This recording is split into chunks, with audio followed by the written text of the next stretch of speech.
A very good afternoon to each and every one of you.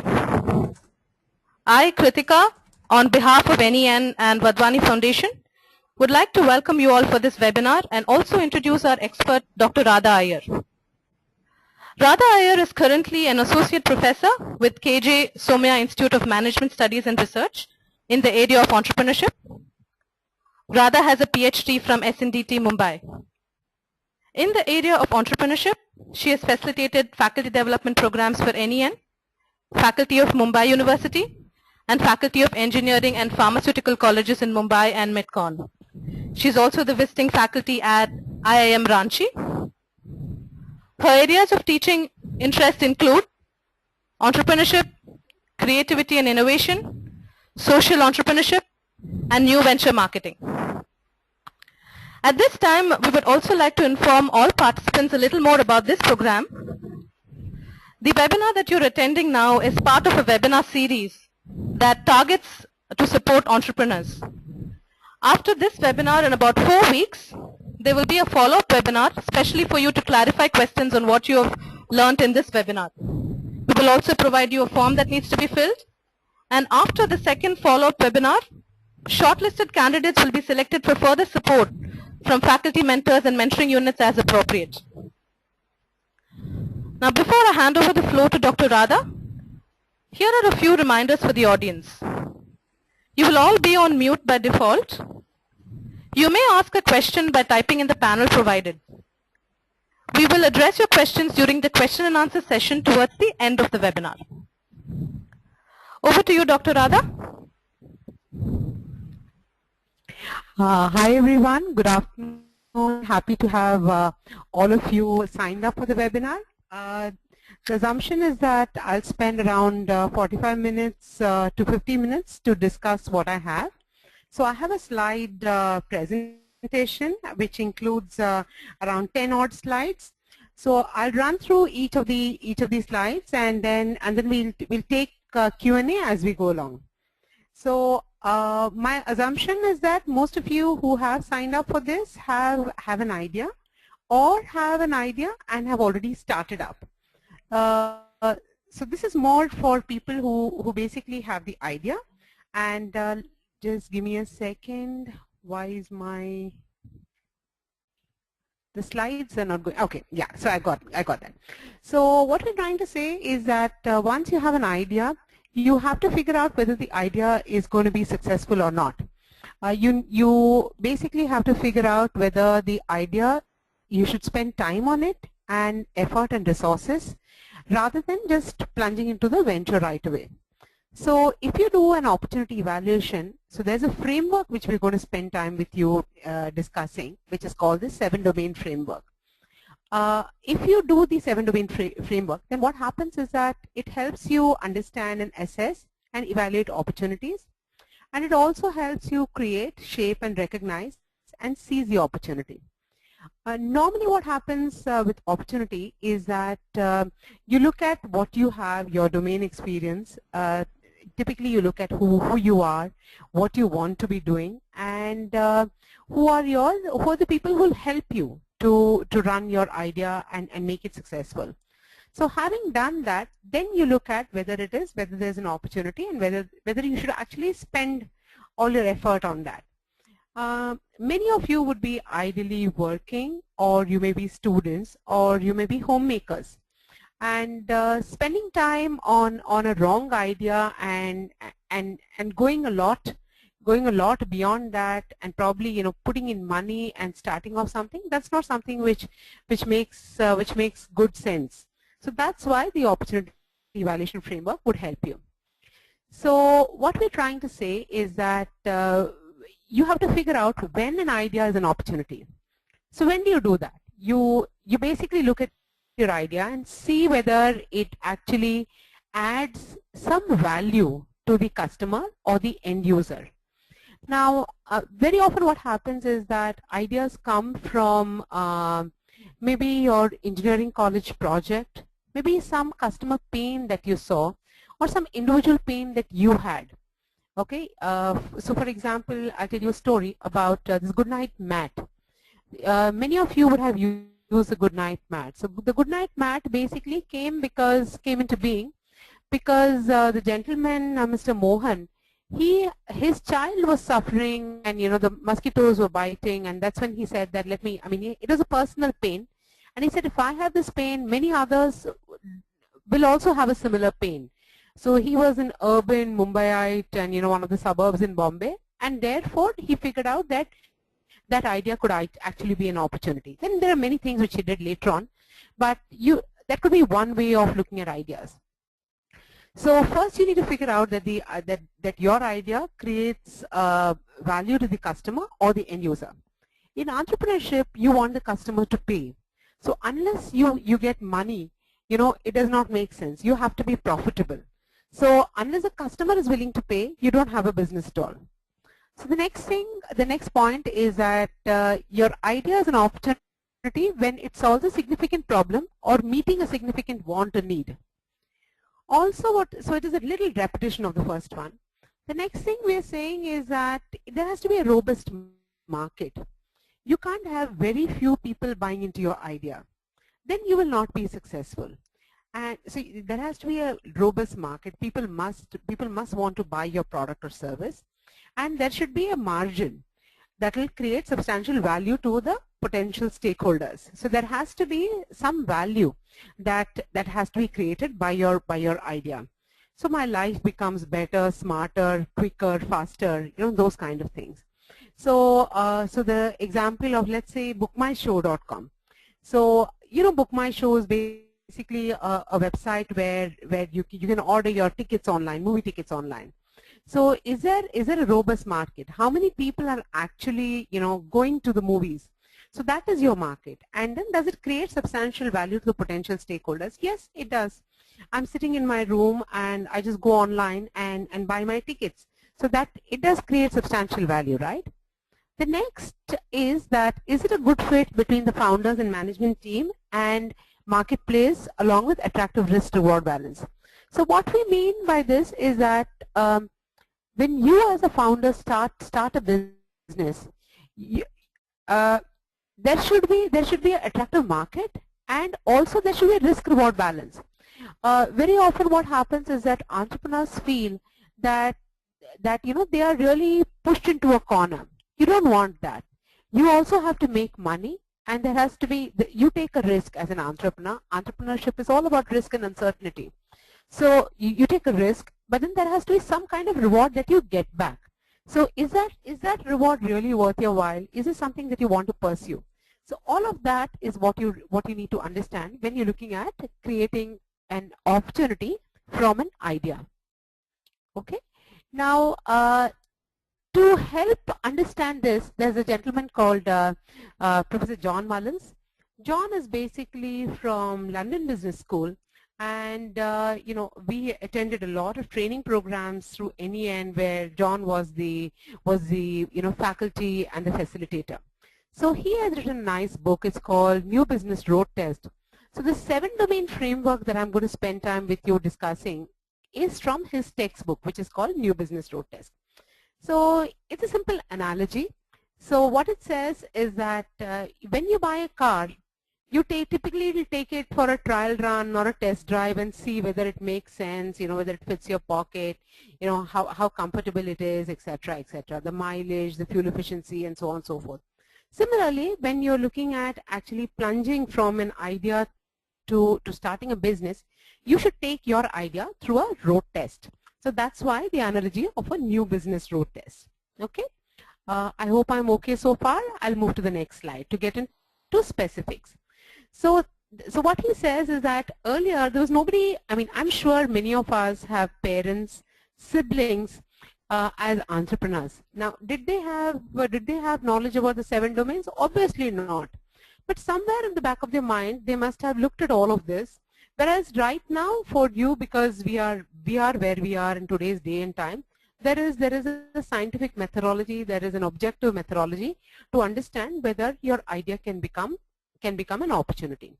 So what he says is that you can look at the 7-domain framework that you have on your laptop or your comp or whichever device that you're using just now. It speaks about 2 domains, which is market and industry. The market domain is further split into macro and micro level, which is on the left-hand side of your screen. And the industry domain, which is on the right, is again industry attractiveness and sustainable advantage. So there are 4 of them.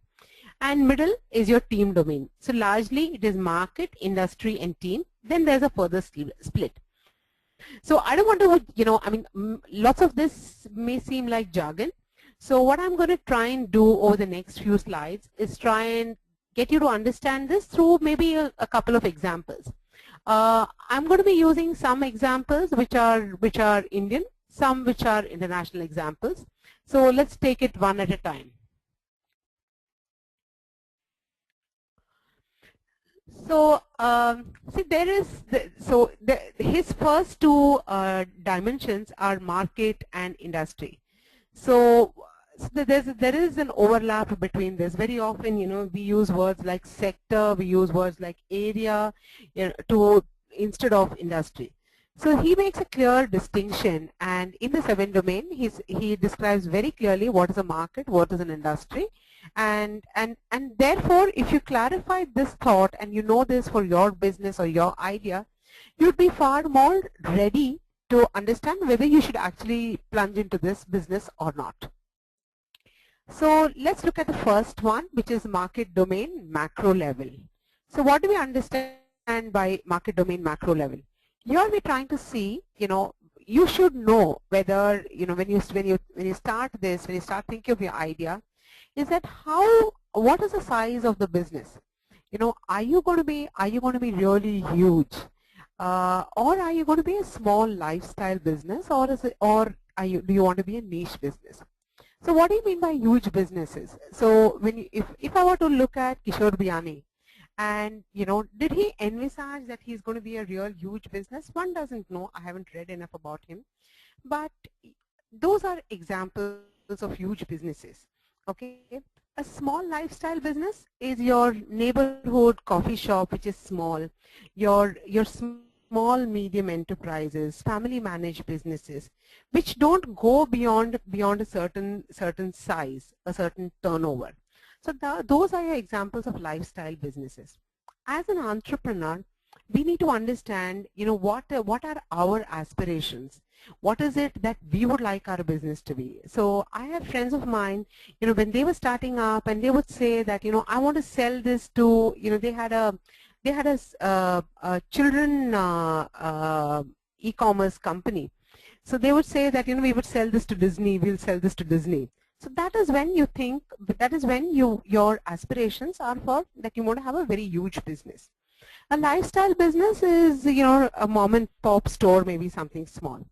A niche is when you only target a certain group of audience, a certain customer segment. Okay, so a very simple example of niche is there is this Kishore Biyani store called All. All is basically a plus size store for clothes, for apparels. So that is your niche. That's one example, but there's a large organization with one small niche. I'll give you another example. A niche you could look at. There's this company called Calorie Care. Calorie Care was one of the first movers. They are into diet food. So they would send diet tiffins in urban Bombay metro. So that's basically what is your niche. So you want to figure out whether do you want to do it in certain areas only. So that's your niche. The other example is Enrich. Enrich the salons, beauty, health in the healthcare sector.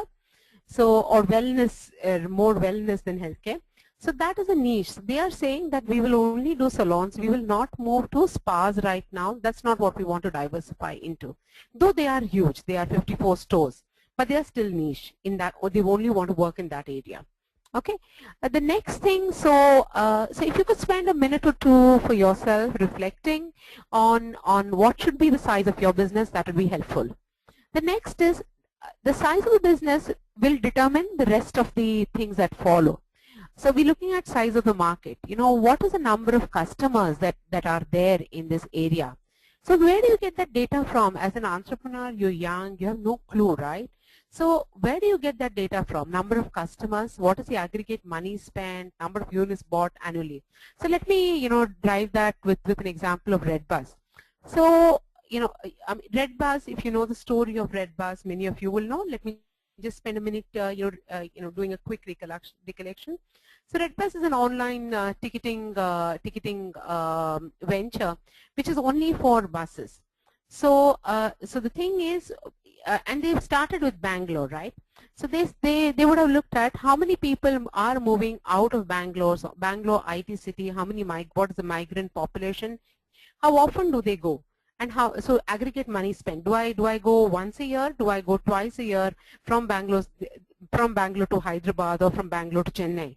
So do I go once every month? So there is some amount of money. So a quick dipstick is what you do. Entrepreneurs don't have too much money, so they will not look at doing a large research, etc. But by far and large, through friends, family, you know, a small primary research, you'll figure out what is the money that is being spent every month for a person who's going from Bangalore to somewhere else. Number of units bought annually. So do I do it once a month, twice a month, and things like that. So that's your example of your size of the market. So for some businesses, it is easy for you to figure out the size of the market, but for others it may be difficult. But there you might have to do some ratification. So for example, you know, if you were a color TV company, okay, what you would say is that you would look at how many personal computers were bought, and you might say that based on that, so 80% of that population will buy color TV or something like that, which is very similar to your industry. Okay, so everybody who goes for a spa treatment, hair spa, will also go for a health spa, you know, things like that. So that's where you look at numbers. So first thing is that you need to know the size of the business. Next, you look at size of the market. The next is you look at growth prospects, okay, of the market. So what are the growth prospects for 6 months, 2 years, 5 years? See, you are going to be in business so that you put in your effort, time, money. You might probably leave your job. So there's a lot of things that you would do, that you're forgiving, that you give up. Sorry, not forgiving. That you give up to start up your business. So you should know what are the growth prospects of the market. So some kind of forecasting you need to do, whether, you know, to look at it from 6 months, 2 years, 5 years down the line. Now, if you were to look at the health industry, again, you know, so you know very well that the number of people with heart diseases are high. So if you're a medical devices person, you know, there are these small things called Fitbits which you wear on your arm when you exercise and things like that. So let's say you're a medical devices company, health devices, you know, whatever you call them. So you want to know, you know that the growth prospects of that kind of a market is going to be high. People are going to be health conscious, and that's the way of life. So that's basically what you call a sunrise industry. So you look at what are the growth prospects of the market. How fast has the market grown in the last 2 to 5 years? So if you were to look at an example of a coffee day maybe, okay, so and you want to set up a small coffee shop. So how fast has the market grown? You know, how many coffee stores have happened? There's Costa, there's Barista, there's CCD, and there are, you know, Mocha and various other brands that have come up. So how fast has the market grown? How many organizations have come up in this space? So that's something that you need to understand. So these are things that you need to put down for yourself, and you could use this PPT to just put all of that, to give it some kind of to give yourself some kind of a landscape, so that you know whether you're going to be entering into the business and you're going to be making profits or not. Moving ahead, we look at the next one, which is your macro level. How do you get this data? So, you know, for the previous slide, we're saying that you need to know size of the market. You need to know the size of, you know, how big is the industry going to grow, etc. So here, what we're saying is that you know, you could look at data, and look at data from secondary sources or the internet. Now, sometimes the data is very difficult to figure out whether that data is relevant for you or not. I'll give you an example.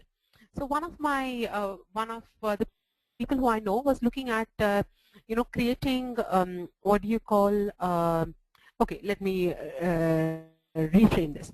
So you have whey protein. So when you curdle milk, or when you curdle milk, what happens is that there's whey protein and there's paneer which comes up, which is your cottage cheese, right? So the water that drains off after you make the cheese, that contains a lot of proteins, and that's what is used to make whey powder. So one of my students was looking at creating a B plan around that. So he was basically looking at putting it in a Tetra Pak, flavoring, adding flavorings, emulsifiers, etc., colors, taste, whatever, and then putting it into a Tetra Pak and selling it. So that was his idea. But when he was looking at secondary data, he got a lot of data which says there were 5 reports which said that this is the milk consumption in India, or this is the milk production in India. Okay, so because for him milk production and then paneer creation, and therefore he will need to know how much whey is available, right? So you might have challenges like that to figure out secondary data sources, but you have to pick 3 or 4 of these, and then look at you probably, when you are making a forecast, use the lowest number so that you know that is what is reality. That's what is reality. So when I was looking at some of your ideas, many of you are looking at employability as an example. So wanting to teach soft skills to engineering college institutions. So if I were to look at the market domain, I would need to know that you would need to know, when you're making your plan, understanding whether there's an opportunity, the number of engineering institutions in India. Similarly, if somebody is going to be looking at making chocolates, he or she would need to know the amount of chocolate consumption in India. So you need to get this data from secondary sources. Also, you need to understand broad macro environmental trends. You live in a society, they are not going to change too much. Okay, so getting people to change, getting consumer behavior to change is extremely difficult.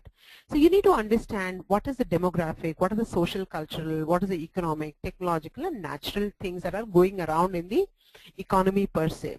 So for example, when you're looking at demographics, if you're selling something which is for younger population, for 20-year-olds, 15-year-olds, 30-year-olds, then probably you need to understand how many people are there, what are their views, will they buy your product or not. Socio-cultural, I mean, this is not something which we do at all. In India, socially, culturally, this will not work. So you will not go into that kind of a business at all. So you need to figure out whether socio-culturally, whether it makes sense for you to get into this business. Okay. Economic, you also need to understand large mega trends on economy and try to see whether the economy is favorable or not. When you're talking about technological, what we mean by technological is that you have an idea and you think that's a great one, but then there is a lot of technological changes. It's very fast. Things are moving very, very frequently there. Okay, and then probably you need to your idea is not technologically very great. So then there is a challenge. The example is your disk drive industry. See, when you looked at earlier, what happened is that you had the large disks, and then after that you went on to the floppy, then you went to the CD, and then you went to the thumb drive, right, and the pen drive. So if technological advances are very, very fast in your industry, then you need to be wary and you need to be sure on that. Okay, so these are some things on macro environmental trends. We'll move along. Further, how do you get this data? So the first one, secondary data, again, it's a repetition. You can also look at trade and business publications, library and internet for secondary data. What we mean by this is that very often what happens is that there are associations or there are reports by, for example, APMDC. That is, or APIDA. So APIDA is agricultural produce, and export, I think. I can't recollect the full form. But if you're doing anything in fruits, vegetables, etc., so you would look at their business publications and their trade reports. Like that, there would be, so if you're looking at the gems industry, So you need to look at their business publication and trade publications. Look at reports which tell you some figures on which you can base your opportunity on. Next is government reports. There are a lot of government reports. So when you're looking at education, you'll have a lot of government reports which will give you some kind of figures. Okay, so that is important.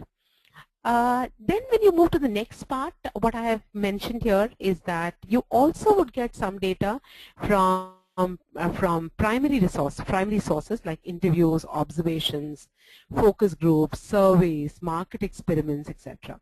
Now, I don't want to be delving so much into all of this, the first few of them. What we're trying to say is that you ask your friends, you ask people in the trade or people in the business and see whether you know whether they think that this is a great idea or not. So which is where the last point in that is conversations from suppliers or competitors.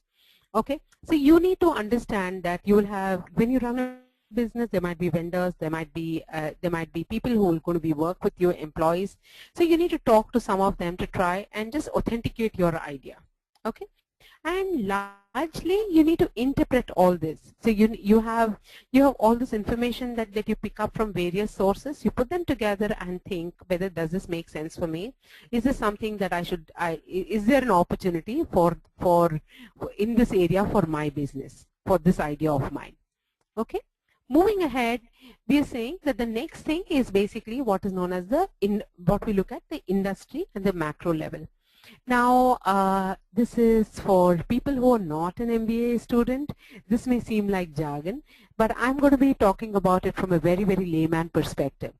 What we're saying is that you need to use Michael Porter's 5 force model to understand, whether the industry is attractive or not. So the first thing that you would do is that you would look at whether there is a threat for an entry into this business. Very often what happens is when you're an entrepreneur, you don't have control over your resources. You have no money, right? So you're basically looking at how do you source money from different areas. So you typically tend to start businesses where you don't have too much of capital expenditure. Whereas sometimes what happens is that if you have a high fixed cost, none of the other entrepreneurs will get into your business because no other entrepreneur can actually have so much money to come into that. So a high fixed cost is a threat of entry. Or stringent IPR or pharmaceutical businesses. So if there is intellectual property which is really stringent, you can't make too many changes around a product or service because there's already an IPR in that. Okay, then the threat of entry is quite high.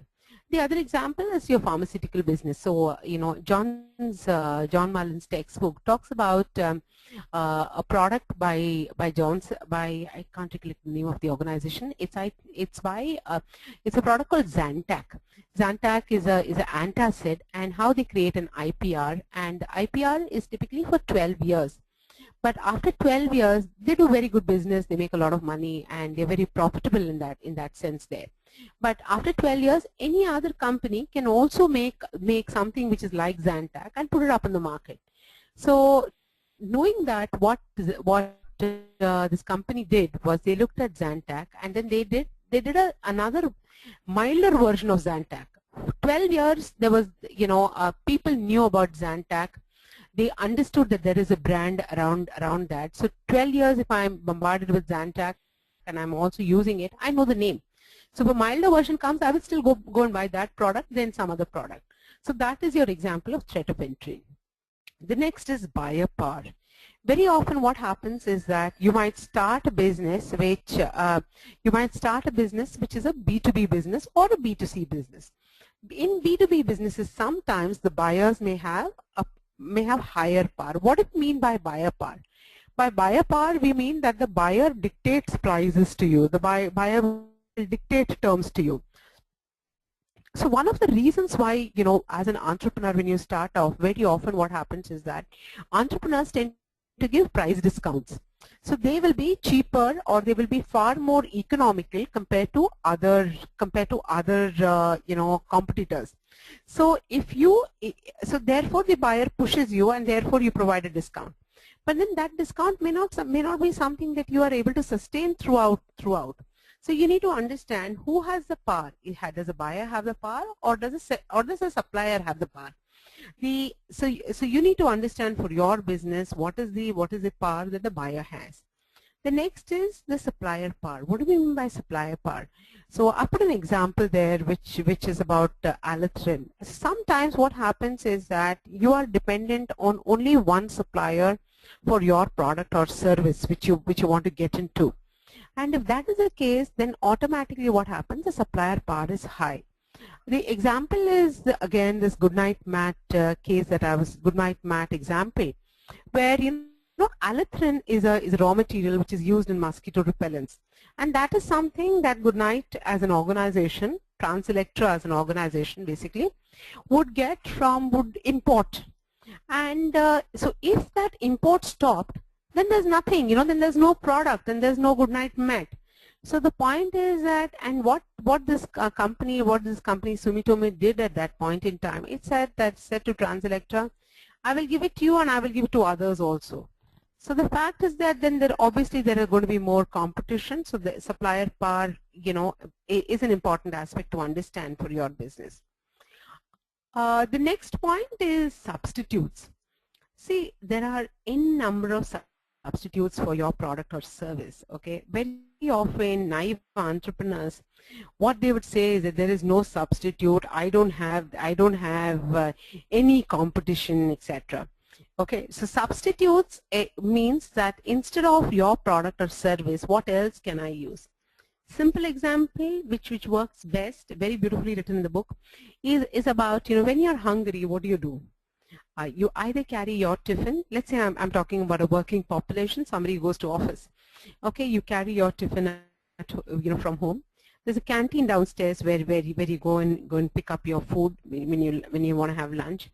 You get out of your office premises. On the roadside there are 3-4 stalls. Then there is a restaurant. Then there's a small mom and pop store which sells some sandwiches and which just sells maybe chips and your Lays or something like that. So you could eat any of these. So all of these are your examples of substitutes. So it is, and let's say you wanted to start a canteen in your premises. All of these are your substitutes. So you need to understand that substitutes create a threat. So you should be aware of who are the substitutes. Okay. The next is competitive rivalry. You have to know that probably, you know, you are either the first mover in your venture or your idea, or you might be a second, third, late mover. Now, being the first mover has challenges, and being the late mover also has challenges. I will not go into that. So what you only need to understand is that competition will obviously exist, would have existed earlier also if you're not a first mover. And sometimes competitors may have deep pockets, so they might just thrash you out. So if you have a product of 10 bucks, that guy will sell his product at 2 rupees or 3 rupees, and then you're completely wiped out. Okay, so you need to understand that competitive rivalry may exist. So you want to know whether this industry is attractive or not based on all of this, and then you make some kind of a, you basically cull out this data and then try and say, does this make sense for me to get into this business? The next couple of things that you want to know is future changes in the industry. How do you think is this industry going to change? So, you know, are there any, so your environment will also come into play. Is this going to be a growth? Is this going to be a growing industry? You know, what are the future changes? Our technology is going to come and change this industry. Okay, and lastly, you need to define your industry. What do you mean by define your industry? I'll give you an example. All of us go and watch movies weekends or otherwise. So what happens is that, let's say you are sometimes you don't know whether you're in the cinema industry or whether you are in the whether films are the industry, or is the theater an industry. So are you going to be competing with the PVRs of this world, or are you going to be with the filmmaking? So the fact is that if you're going to be starting a theater, okay, you're going to put up money, you're going to be using some space, you're going to rent out something, etc. So then you're creating a theater. But the fact is that maybe the film industry is not doing very well, and you think you're in the cinema industry. So you need to understand which industry you're in. So for example, let's go back to the Red Bus example. Red Bus is a ticketing company for buses. So the Red Bus industry could also be, is it into online? It is an online a provider for bus tickets. So what industry are they in? Are they in the travel industry? Are they in the bus ticket industry? So it's important for you to understand that. So based on that, then you can look at competition. Okay. Let's move to the next slide. I hope I've been audible and you're asking your questions. So, the first one, this is market domain micro level, which is, if we're looking at the 7 domains. So this is the I think third quadrant that we are doing, which is market domain micro level. So naive entrepreneurs say we have no competition. I must share with you, today I have seen a business plan which one of 2 youngsters have written, and they say they have no competition. And I went and Googled and I found that there are 4 or 5 people selling the same products. So the fact is that you should be aware of who are your competitors. You should also be aware of who are your substitutes. Prudent ones ask the question, is there a customer segment willing to pay for a compelling benefit? Is there a resolution of a pain? So normally all ideas come with customer dissatisfaction or customer pain. I'll give you an example of customer pain. Domino's Pizza, all of us have eaten it at some point in time or the other, or majority of us have eaten it at some point or the other. So Domino's, basically, when they started, they were outside some university campus in the US. And what happened is that they would have all these students coming in and eating their pizzas at some point in time or the other during the day. But then during examination time, they found that there aren't too many visitors to their pizza place. So then what they figured out, the customer pain is that the travel to the pizza store or during the exam time is what is a customer pain. So they decided, let's resolve that pain and give them a compelling benefit, where they said that we will do door delivery, and that's how they looked at what is a customer pain, and they tried to overcome that. The other example, if you're young and and you're a girl, then automatically at some point in time, majority of when you were a child as a girl, the young ones would have played with Barbie dolls. Okay, so how did the Barbie doll come into being? So the lady who was actually the mother of one of these children, she came home and she worked with this company called Mattel, and Mattel or Mattel, however you pronounce it. So she came home and she saw her child playing with just a regular doll, and she was ascribing roles to that doll. So, as a doctor, a teacher, whatever else that she was doing. So then she figured out that the customer segment is a child, and the customer had a pain. The pain that the customer had is that she did not have enough of dolls with different roles that the dolls could play. And then, so therefore she figured that out, and then she said, let's try and create dolls, different variations of dolls, and each of these dolls would play a certain kind of role. So what we're saying is, you need to understand that the customer has a pain and he will pay for that product or service. The next point is, are these benefits clearly differentiated in the customer's mind? Is it better, faster, cheaper? Very often what happens is that all products, all services come with the tagline that you're better, faster, cheaper. But somewhere, you need to know for your idea whether it is really so, whether it is really better, faster, and cheaper. And next thing again, size and growth rate of the segment. So are children going to continuously buy dolls? Would parents actually keep on spending more and more money on toys? So that's your size and growth rate of the segment. The next one is, will entering this segment allow entry into related segments? So I go back to my example of Enrich salons. So Enrich basically is in the wellness sector. So entry into the wellness sector through salons, will it give me entry into spas, beauty clinics, skin clinics, and so on and so forth? So will entry into this segment allow entry into related segments? So if you look at large organizations, Many of them are doing this, right? So you enter into one segment, and then after that you get into foods, and then after that you get into various other products. So so the point is, you start with biscuits, and then you do cheese, and then you do milk, or you start with milk. Example of Govardhan. Govardhan is a milk and a dairy company based out of Maharashtra. So first they started with milk. Now they have specialized milk called Pride of the Cow. Then they have cheese, and then and various different variants of dairy products.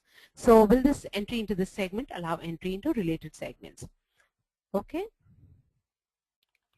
Now let's move. Okay, I hope you know, I'm clear so far. Please drop in your questions so that you know, I'm able to answer them. If you want to relate it to your idea, you can write down what your idea is also, and then I can take it ahead. The next, basically, what we are saying is to do with industry domains, micro level. Here we're trying to say is that is the business model sustainable? So you know, is this something which will probably be sustained over a period of time or not? Okay. So here for that, what you need to do is that you need to look at what are the barriers to imitation, and you know, what are the barriers to imitation? What is it that you can have which will stop others from getting into as competitors? So you could look at proprietary elements, which are trade secrets, patents. Very often what happens is that entrepreneurs start because they have a patented product, or they have made some kind of a product which they think, you know, can be patented, and then they start. So the example of proprietary elements, trade secrets, the example is Coke. So Coke basically has a trade secret which is somewhere, you know, in some, I believe it is in some vault somewhere in Atlanta. So that's your example of a trade secret. Or the other example is, yeah, a flippant example is this, there's a movie called Chicken Kurana, Chicken Kurana, you know.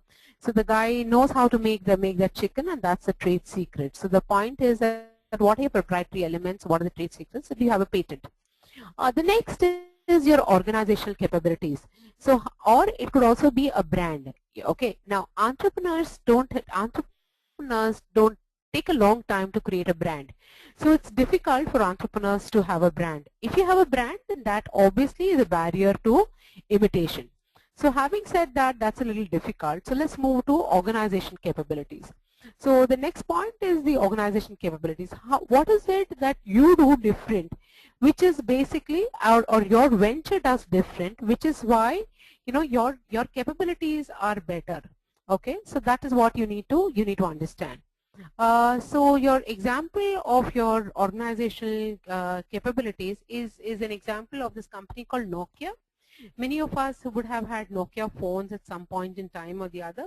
So Nokia is a very small organization, and they moved from making wood and, you know, paper pulp. They're based in Finland, and then they moved to, you know, making your cell phones. So the point is that their organization capabilities were very good, and therefore they were able to therefore they were able to be successful.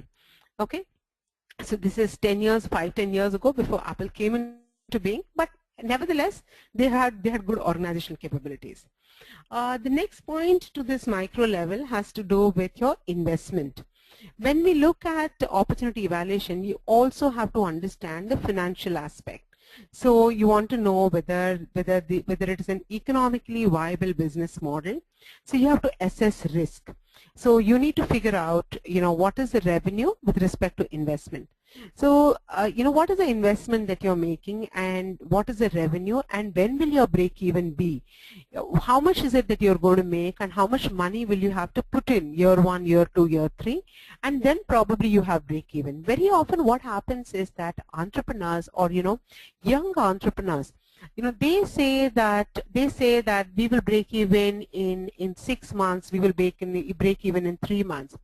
But you have to know that very often you put away a sum of money saying that this will be my investment, or you think that this should be your investment, whereas revenue projections may be flawed. So you need to understand that. So you should first you need to know whether the customer will pay you, and you also need to know when that customer is going to give you the money. The next point in that is cost to acquire and retain customers. Sometimes customer acquisition cost is very high.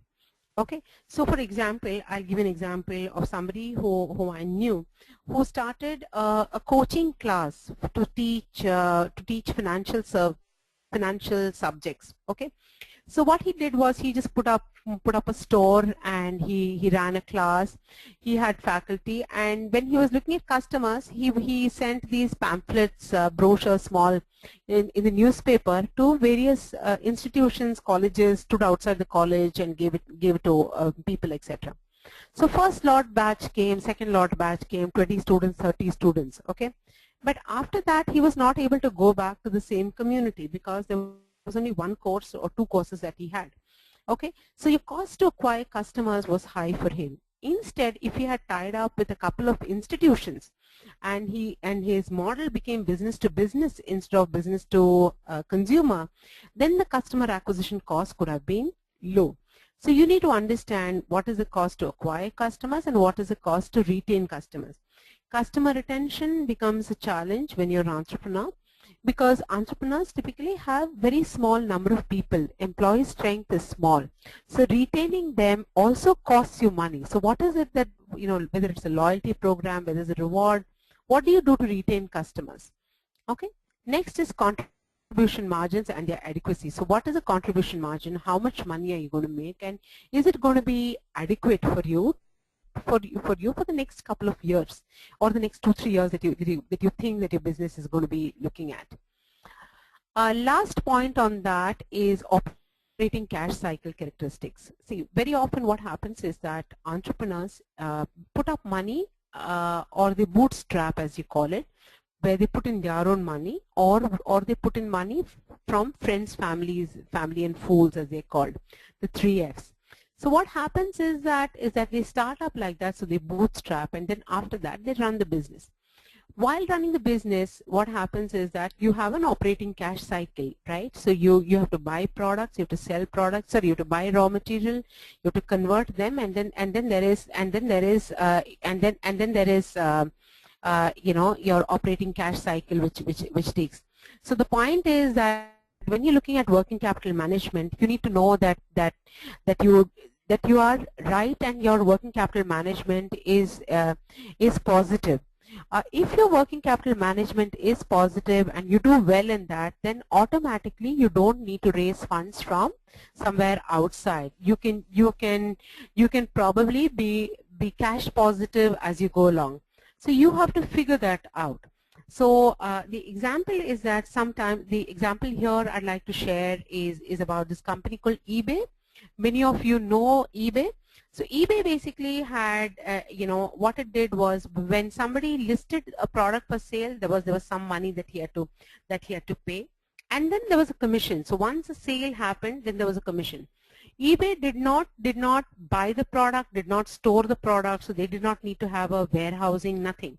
So they just contacted sellers and buyers, both of them together. So and suppliers also, so that is how, when you're looking at your operating cash cycle characteristics, one of the ways to do that is to have a subscription-based model. When you have a subscription-based model, what happens is that people pay in money earlier before they take away their service.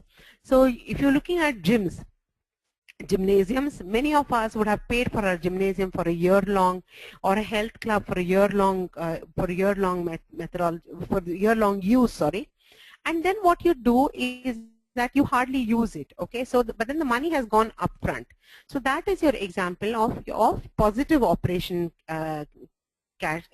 positive working capital management. Another example of this is this retail store called Costco, which is based out of US. They also have a subscription-based model. So they take in money when you subscribe to them, and then so they are always cash positive. So you have to understand, how are you going to sell your product? What is the revenue? What is the investment? How much does it take for you to acquire the customer? And how much money are you going to spend on retaining a customer? What are the contribution margins and operating cash cycle? Very often you should, so therefore for operating cash cycle, you should know what is the industry trend. Is it a 30-day credit? Is it a 40-day credit? And so on and so forth. Okay. So, and also what you want is that the payments come first, the customer pays you first, and then this, and if the supplier can wait for his payment, and if you can delay that, then automatically, you know, you are positive, you're in your accounts receivable. Okay. Next, so we have finished largely, you know, the market and the micro level, industry and market, micro and macro level. The next thing that we are saying is that what is the first-hand experience in the industry that you have. So do you understand the industry? You know, do you know partners? Do you have a network of people who work in that industry? So, you know, typically you would know that this industry, it works like this only. It's all subscription based. So people will not, or this is not a subscription based model. So people will not pay upfront. So you have to understand an industry makes a lot of difference. So plunging into an industry where you're very passionate about but you have no experience, that means you will have to relearn everything. So you have to learn everything about that industry. The fact is that understanding, having a domain knowledge in the industry, first-hand experience, makes a huge difference, okay, for your customers and for you as a business as well. Okay, so then lastly the slide says that such answers can't be found on the internet, and the micro factors are more important to evaluate. Okay, so you need to understand. So what is micro factors? Micro factors is all about whether the customer is interested, whether the customer will pay, how much money will he pay, and how will he pay. Okay. The last bit, the seventh, you know, aspect is about the team. See, entrepreneurship can be where you are a single person or if you're a team. So you have the concept of what is known as solo entrepreneurs and team entrepreneurs. So very often when you're looking at funding, if you want to raise funds from outsiders, whether it is a bank or whether it is angel investors, incubators, venture capitalists, etc., or if you want to move into an accelerator, they are going to be asking you something about the team. Normally funding they don't do very often if you're a single entrepreneur, okay, unless you have a great management team. So what they're saying is that management is what John Mullen speaks about, is that management is the most important factor. I have read a couple of other research papers also. All of them talk about this. So you have to understand, if you are going to be a team, you know, what are your team's mission, personal aspirations, and risk propensity? What do we mean by this? So, you know, do you know which industry that you want to be in? So that's your mission. Or in what area that you want to be in, what product, what service, or what kind of markets you want to be in. What are your personal aspirations? How big do you want to grow? Do you want to be a lifestyle business? Do you want to be a niche business? Or you really want to be scaling your business? So that's your personal aspirations. What is the risk propensity? How big, how soon? What do we mean by risk propensity? How much risk are you willing to take? You know, can I, so if I have 2 lakhs of savings, do I put that, and that's my risk, that is the risk I take? Whereas, and then maybe 5 years down the line, I know that I might not have the 2 lakhs at all. So that's a risk I'm willing to take. Whereas you have a partner in the business and he says, I put in 2 lakhs, but I expect both my 2 lakhs both to come to me within a year. So you need to understand what is the risk, okay, and how big do you want to become and how soon. See, some businesses have you know, the gestation period is long. It'll take you 2-3 years. If you're in the biotech industry, you know, to actually get a product out, it might take you very long. So the point is, are you willing to wait? How big? How soon? So and so your partners, are they also willing to wait? The next point is that, you know, ability to execute critical success factors. So so every industry or every business will have some factors which are critical to the success of that venture. You should know, you know, what is the critical success factor for your business or your venture. Okay, so this is something that you know, that I can't explain without an example. So if I were to look at a senior citizens So for example, let's look at a hospital. So the critical success factor for a hospital is good doctors and post-operation care, right? So are you going to be able to succeed, execute on those two factors? Okay, so that is your ability on critical success factors. Now, if you are saying that you're going to be a discount store, okay, another example, if you're going to be a discount store, you know, how are you ensuring that you're going to keep your costs low and make it economical? So that is your critical success factor. Then responses across the value chain. So you have a value chain, and what are your responses across the value chain? How, you know, are you going to be in distribution? Are you going to be in delivery? You know, in what is it that you're going to be in? In what area are you going to be focusing on? The last 2 points are competencies. What is your experience and what is your industry know-how? This I have dealt with earlier also, which speaks about domain experience in the last slide. Wherein what we are saying is that if you are a team, what happens is that it is best to have complementary skills. As an individual, all of us don't have all the skills. We'll have some skills, some things that we don't know, or some things we don't want to do at all because we don't like to do that. So try and team up with people who probably have those complementary skills along with you. So therefore, you need to understand what is your competency, what is your experience, and what is your industry know-how, and your partner's experience, industry know-how, and so on and so forth. The last point on this slide is on connectedness up and down the value chain. So if I'm opening a health bar, do I know nutritionists? Okay, do I know somebody who's a nutritionist, and you know, can he or she be part of my team? So that is your connectedness up and down the value chain. Do I know 5 gyms? Okay, whether it is your AF10 or whether it is your gold gym, etc. Do I have some connectedness to them where I can put up my health bar?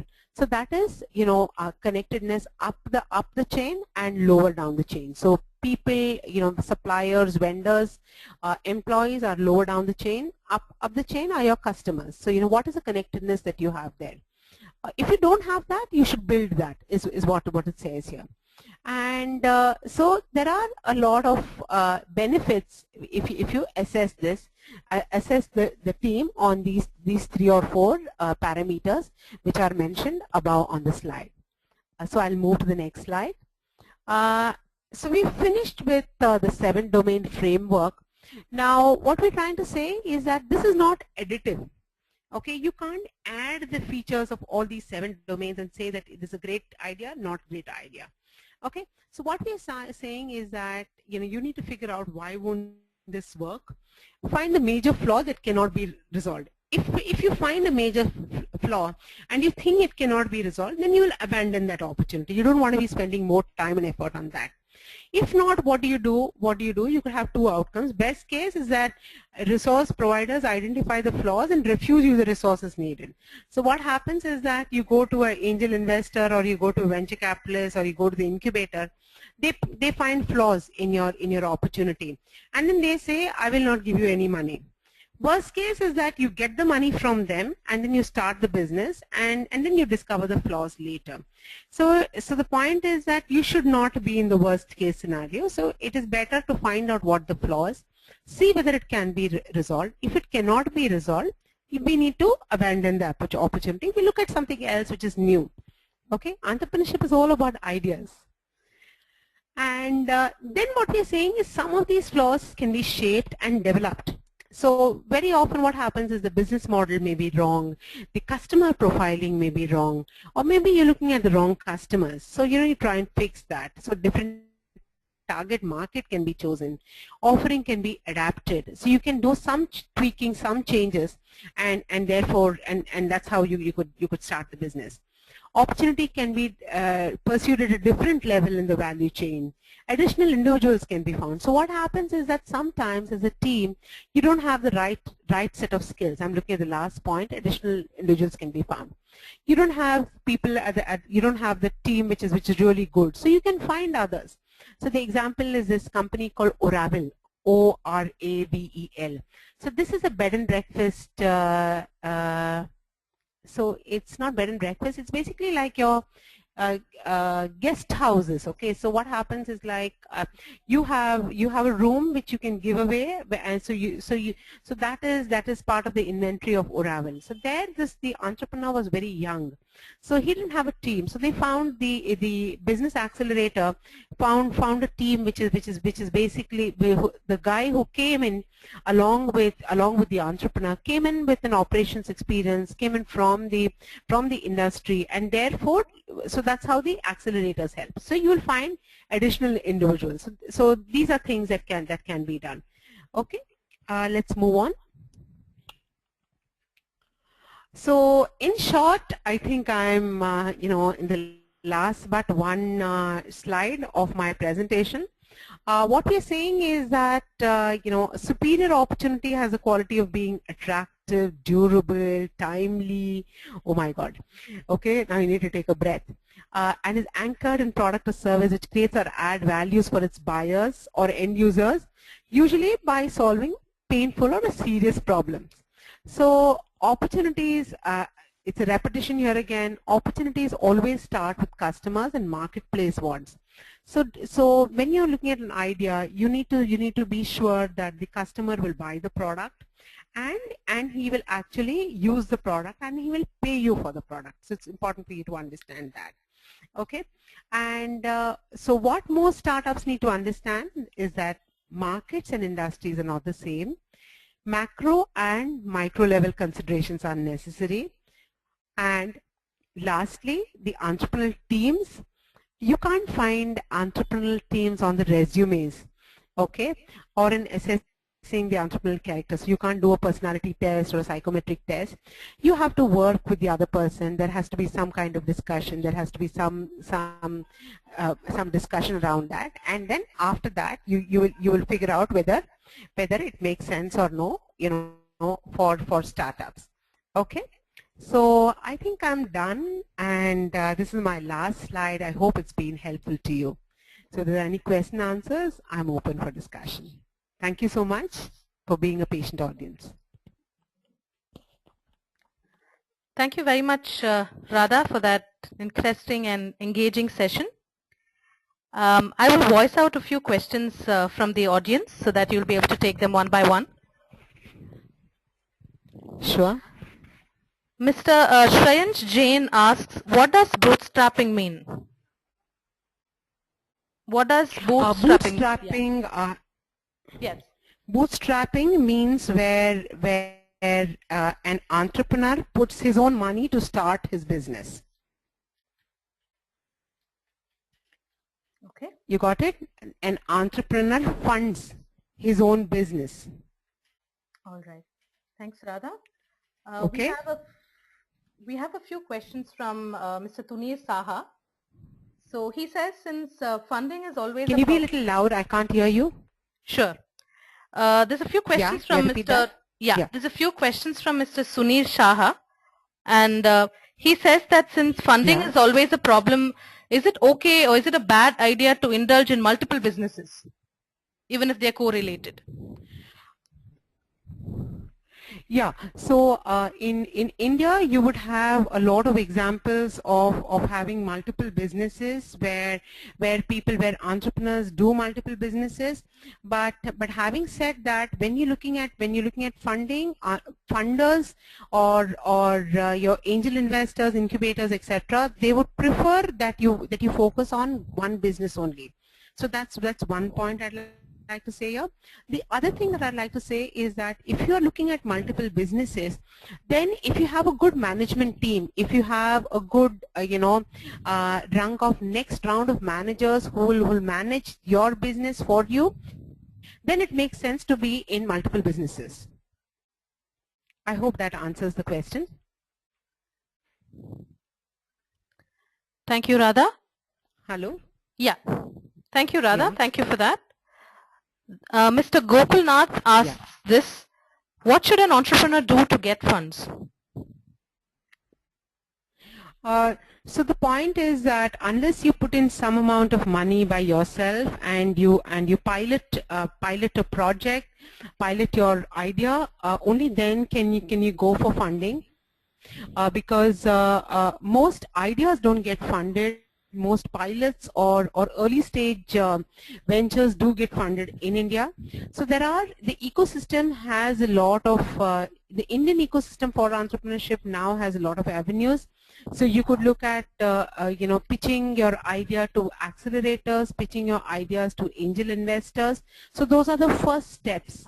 Okay, then there are accelerators. If it's basically, there are organizations like T Labs, where you are, if you are in the space of technology and mobiles, etc., then they fund you. So the negative of funding is that you obviously have to give up your equity.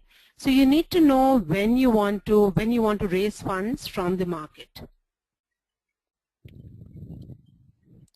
Okay.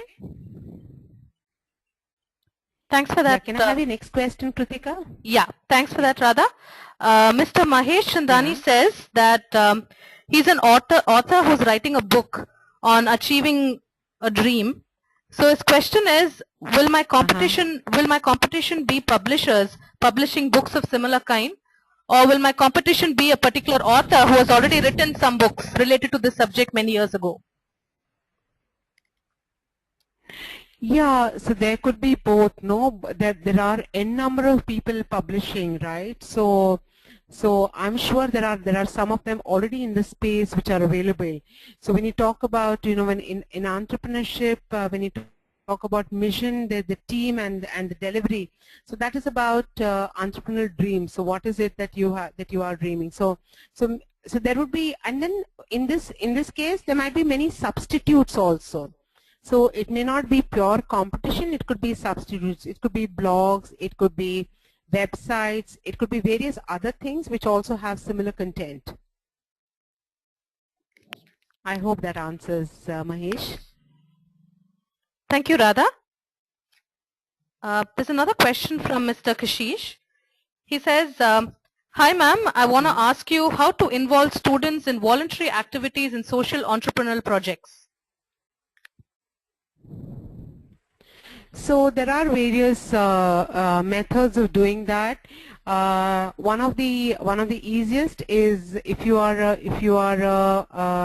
so there are various methods of doing that. So let me give you an example. So there is something called Enactus, ENACTUS. You could go and Google them, and then there is something called CIIYI, which is Confederation of Indian Industry, and YI is whatever YI, Young Indians, I think.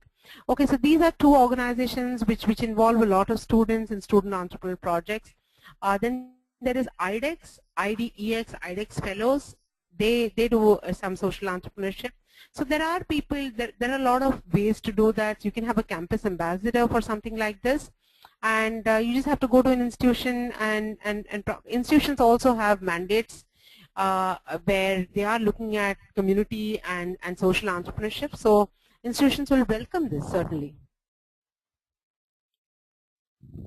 Thank you, Radha. Thank you for that. Jakritika, I hope I've answered that question. Yeah.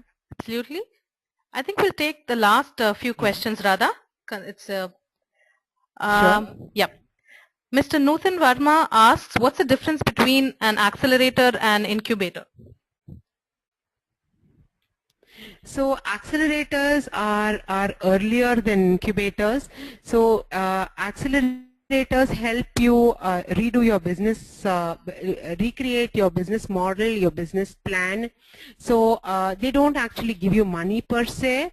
They take equity and they help you redo your business model and your business plan largely, connect you to customers, maybe build the team for you also. So that's what accelerators tend to do. So you may, the way forward is that first you get into an accelerator, then you may get into an incubator. Okay, and incubators basically provide you infrastructure, they provide you mentors, they provide you legal advice probably, and incubators, largely you could have service-related incubators or infrastructure-related incubators. Infrastructure-related incubators give you place to stay and set up your office there, whereas service incubators just provide you, advice, counseling, and so on and so forth. The other thing on incubators is that you could have university related incubators, or many of the IIMs have incubators, so IITs have incubators, so that could be one. And there are private incubators also which exist in India. All right. Thank you for that, Radha. We'll just take one other question. Yeah, sure. Mr. Jain asks, I have learnt and read in several places that you can be an entrepreneur at any age, but the Indian society claims that you can't start anything until you've graduated. So what do you suggest about it? Yeah, there are examples galore of people starting up. So one of them in India is this guy who ran a company called India Games. His name is Vishal Gondal. I think he finished his graduation, but a very young from a startup perspective. I don't know much about his education, but the fact is that he was a startup and very young. So having said that, there are both young and old who start entrepreneurial ventures. Your older entrepreneurial venture example is Captain Gopinath, who started quite late in life. Uday Kotak of Kotak, the Kotak Group Financial Services Company. He is an example of somebody who started late but doing extremely well as an organization. Okay. Thanks for that, Radha. We'll just take one more question before we, end this Sure. webinar. Mr. Rohan Homkar asks, how do we do manpower arrangement for our startup? Because most new graduates are not willing to work in startups. So how do we get manpower? Yeah, so the manpower, I understand that, you as entrepreneurs, you have no money. So basically job satisfaction becomes an important aspect. So you could probably look at interns. So various institutions today look for internships. Students are looking for concurrent projects, or whatever way you call them, consultancy projects, concurrent projects, etc. So you look at you would need to break your jobs into smaller chunks and probably get people to do that. But there is a huge community of people who want to work with startups, because startup experience is gaining popularity in India. So you just need to look for people like that. Also, I know of HR, some recruiters, who only work with recruitment for startups. I can't take the name of the person though, name of the organization, but there are organizations like that too. But obviously they come with a fee, and you need to pay a tag you need to pay for their services. But if you are looking at interns, I'm sure many institutions would be willing to help you on this. You just need to get into the student network and the student body. Great. So thank you very much again, Radha, for patiently answering all our questions. And I'd like to thank all our attendees for participating in this webinar. We're very happy that questions kept coming, but due to a lack of time, we're unable to answer all of them. So please feel free to write to us with your questions. And please do send in your feedback and suggestions to kritika@nenglobal.org. That would be KRUTHIKA@nenglobal.org. Also, if you found this session interesting, please feel free to blog or to post about it. And there were a few questions regarding this. Yes, the recorded version of the webinar will be available, and the recorded version will be available on www.youtube.com/user/eclubnen online. Again, that is youtube.com/user/eclubnen online. Yep, that's the address. And like I said in the beginning of the webinar, this is part of a webinar series, and there is a follow-up webinar that was going to come up in another 4 weeks. And we will write to you about the follow-up webinar as well. And again, thank you once again, and have a very pleasant evening.